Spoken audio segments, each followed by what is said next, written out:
चला मित्रांनो, तुम्ही चाललो एकादशीला पंढरपूरला दर्शनाला. गोल्या झोपलेला आहे त्यामुळे आता गोल्याला काही उठवत नाही, पटकन जाऊन येतो, पांडुरंगा दर्शन घेऊन येतो. करणं हाय करणं रणजित ऋषीले काय काय झालं तुला? गावाला तुला बोला.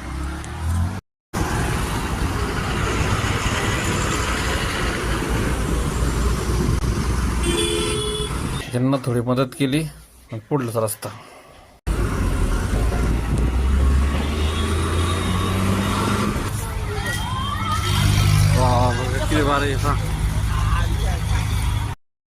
मंदिरात गेलो तर खूप भावी भक्तांची गर्दी होती, त्यामुळे आम्ही रांगेत लागलो.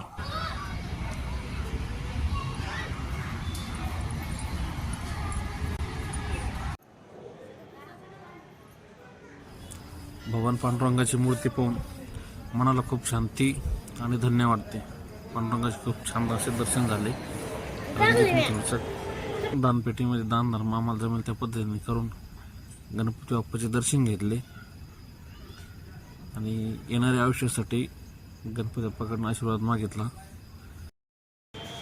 मंदिरात गेल्यानंतर देवापाशी थोडं बसावे असे जुने लोक सांगतात.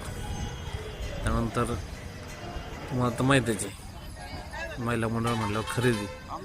मग आम्ही थोडी गंधगोळी, देवासाठी नित्य लागणारे पूजेचे सामान, हे सगळ्या गोष्टी खरेदी केल्या.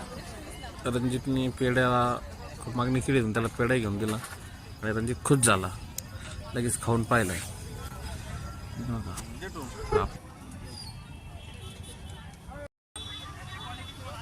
बाहेर आल्यानंतर परत कळसाचे दर्शन घेतले.